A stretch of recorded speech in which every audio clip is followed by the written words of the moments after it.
नमस्कार मित्रांनो, स्वागत करतो आजच्या नवीन व्हिडिओमध्ये तुमचं। मित्रांनो, माझं नाव अभिषेक आणि मित्रांनो आजच्या व्हिडिओमध्ये आपण पोलीस भरतीबद्दल एक नवीन अपडेट आलेली आहे।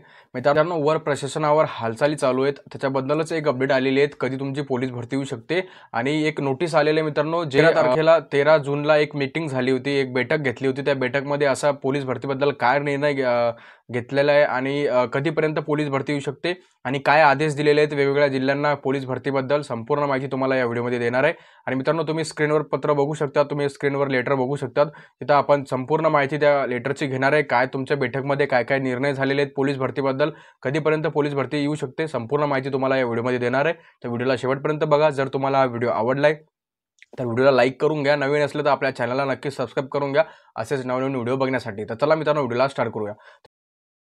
तर बघा मित्रांनो, आपण राजपत्र बघू। राजपत्रामध्ये काय म्हटलेलं आहे बघा, तुम्ही बघू शकता। मित्रांनो, हे राजपत्र बघा 13/6/2025 रोजी इथं जाहीर झालेले आहेत। आणि मित्रांनो बघा, हे वरिष्ठ पोलीस निरीक्षक प्रशासन सशस्त्र पोलीस नायगाव दादर पूर्व मुंबई इथून प्रकाशित झालेले आहेत, म्हणजे प्रकाशित झालेले आहेत। आणि याच्यामध्ये काय म्हटलं आलेलं आहे ते तुम्हाला एकदा आपण वाचून दाखवतोय आणि मग नंतर तुम्हाला शेवटी ते समजून सांगतो। तर बघा, याच्यामध्ये म्हटलेलं आहे, याद्वारे असे आदेशित करण्यात येते की माननीय अप्पर पोलीस आयुक्त म्हणजे जिल्हा पोलीस आणि सशस्त्र पोलीस दल नायगाव मुंबई यांनी दिनांक 29/5/2025 रोजी सकाळी 11:30 वाजता नायगाव स्कूल हॉल पहिला मजला येथील कॉन्फरन्स हॉल नायगाव मुंबई या ठिकाणी सशस्त्र पोलीस दलाअंतर्गत मुख्यालयातील चालू असलेले कामे नवीन कोणतीही कामे चालू करता येऊ शकतात अशा प्रकरणाबाबत मान्सून पूर्व तयारीबाबत तसेच प्रशासकीय कामकाजाबाबत आढावा बैठक घेतली असून सदर बैठकीमध्ये दिलेल्या सूचनांचे अनुषंगाने संबंधातील खालीलप्रमाणे त्याच्यावर सोपविण्यात आलेली जबाबदारी पार पाडावी। आता याच्यामध्ये बघा त्यांनी आता बघा हे 29/5/2025 रोजी जी बैठक झाली होती त्याच्यामध्ये काय काय निर्णय घेण्यात आलेले आहेत आणि काय आदेश देण्यात आलेले ते बघा। तर पहिला पॉईंट बघा, तुम्हाला इथं बघा पहिला पॉईंट दिलेला आहे बघा, आगामी कालावधी मुंबई पोलीस दलात नवीन पोलीस शिपाई यांची भरती होणे अपेक्षित आहे। बघा, सर्वात मोठी बातमी म्हणजे पोलीस भरती होण्याची इथं अपेक्षित आहे असं त्यांनी दिलेलं आहे पहिल्या पॉईंटमध्ये। नंतरचं बघा, त्याच्यामध्ये समोर त्यांनी काय म्हटलेलं आहे बघू शकतात तुम्ही आणि बघू शकतात बघा। तर त्या दृष्टीने हुतात्मक मैदान म्हणजे जिथं फिजिकल होतात मुलांचे आणि हॉकी मैदान व परेड मैदानाची डागडुगीच करून सदरची मैदाने आवश्यकतेनुसार अथवा मागणीनुसार भरती प्रक्रियेकरिता सज्ज राहतील याची खबरदारी घ्यावी। म्हणजे याचा म्हणण्याचा अर्थ काय मित्रांनो, की जे तुमचे फिजिकलचे साठी जे ग्राउंड होतात, जिथं ग्राउंडचे तुमचे फिजिकल होतात ते सर्व इथं रेडी करून म्हणजे साफसूफ करून असे त्यांनी बघा डूजी म्हणलेले, म्हणजे साफसूफ करून ते रेडी ठेवावे असे त्यांनी ह्या पहिल्या पॉईंटमध्ये म्हटलेले आहे। आता बघा नंतरचा दुसरा पॉईंट काय म्हटलेला आहे त्याच्यामध्ये बघा, तोही इम्पॉर्टंट पॉईंट आहे। तर याच्यामध्ये तशा प्रकारे बघा, इथं हुतात्मक मैदान जसे की तुमचं फिजिकल जिथं होतात, हॉकी मैदान परेड मैदान इथं तुमचे फिजिकल होतात पोलीस भरतीचे, मुंबई पोलीसचे किंवा मग लोहमार्ग जे पण तुमचे मुंबई पोलीसमध्ये जे पण येतात त्यांचे इथं फिजिकल होतात। तर त्या मैदानांना इथं असं सांगितलेलं आहे की तुम्ही म्हणजे तयार राहा, तुमचे जे पण मैदान आहे तेव्हा ते सर्व तयार करून असे त्यांनी इथं म्हटलेलं आहे। आता बघा नंतरचा दुसरा जर आपण पॉईंट लक्षात घेतला मित्रांनो, तर याच्यामध्ये बघा काय म्हटलेलं आहे तुम्हाला एकदा समजून सांगतो बघा।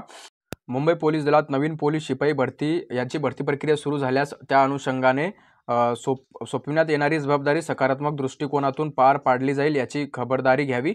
म्हणजे जे पण भरती प्रक्रिया होणार आहे ती सकारात्मक दृष्टिकोनातून तुम्ही पार पाडावी अशी त्यांनी इथं दुसऱ्या पॉईंटमध्ये म्हटलेलं आहे। आता बघा सेम असेच, आता हे जिल्हा पोलीससाठी होतं, आता बघा दोन्ही पॉईंट आणि तसंच इथं राज्य राखीव पोलीस बल म्हणजे SRPF साठी पण 2 पॉईंट दिलेले आहेत। बघा वरचा पॉईंट पहिला पॉईंट, आगामी कालावधी मुंबई पोलीस दलात नवीन पोलीस शिपाई याची भरती होणे अपेक्षित आहे, त्या दृष्टीने मागणीप्रमाणे अधिकारी म्हणजेच जे पण तिथं स्टाफ लागणार आहे किंवा कयावत शिक्षक जेवढे पण तिथं शिक्षक लागणार आहे त्यांची पूर्तता इथं लक्षात घ्यावी असेच सेम पॉईंट वरचा जो पोलीसला पॉईंट दिलेला आहे जिल्हा पोलीसला तो तिथं दिलेला आहे।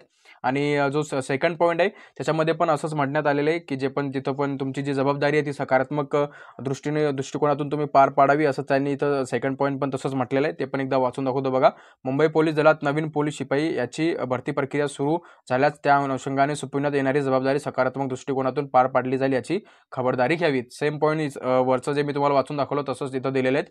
तर बघा दोन्ही इथं जिल्हा पोलीस आणि SRPF साठी पण दिलेले आहेत आणि बघा इथं जे टंकलेखक किंवा मग जे लिपिक लागतात पोलीस भरतीसाठी त्याच्यासाठी पण इथं दिलेले आहेत। पण इथं शेवटी बघा, आगामी कालावधी मुंबई पोलीस दलात नवीन पोलीस भरती अपेक्षित आहे, त्या दृष्टिकोनातून मागणी होणाऱ्या मनुष्यबळाची पूर्ण संख्येत पूर्तता होईल या बाबतची तुम्ही जबाबदारी घ्यावी।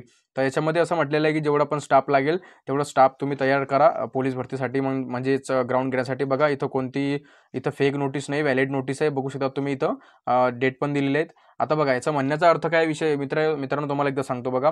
29/5/2025 रोजी 11:30 वाजता मीटिंग झाली होती नायगावला. तर त्याच्यामध्ये असं म्हणण्यात आलेलं आहे की सर्व जेवढे पण फिजिकल ग्राउंड आहेत मुंबईचे जेवढे पण फिजिकल ग्राउंड आहेत त्यांना आदेश देण्यात आलेले आहे की तुम्ही तुमचं ग्राउंड सर्व साफ करून तुम्ही तयार ठेवा.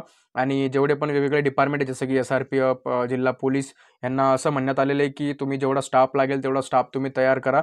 कोणतीही तुमची जी कामे आहेत सध्या ती राहू द्या, किंवा कारण पोलीस भरती पुढच्या महिन्यात येणार आहे जुलै महिन्यामध्ये. जुलै महिन्याच्या पहिल्या हप्त्यामध्ये किंवा मग शेवटच्या हप्त्यामध्ये तुम्हाला पोलीस भरती महाराष्ट्रामध्ये बघण्यात भेटेल. खूप मोठ्या जागांवर इथं पोलीस भरती येणार आहे. तर अशा प्रकारची माहिती ह्या नोटीसमध्ये दिलेली आहेत आणि हा नोटीस 13 तारखेलाच जाहीर झालेले आहेत आणि आजची 16 तारीख आहे, म्हणजे 3 दिवसा पहिले इथं हे नोटीस आलेलं आहे. तर बघा याच्यामध्ये अशा प्रकारची माहिती सांगितलेली आहे. जर तुम्हाला ही आपली माहिती आवडली असेल तर या व्हिडिओला नक्की लाईक करा. नवीन असले मित्रांनो तर आपल्या चॅनलला नक्की सबस्क्राईब करा असेच नवीन व्हिडिओ बघण्यासाठी. तर चला मित्रांनो, भेटूया पुढच्या व्हिडिओमध्ये. तोपर्यंत जय हिंद.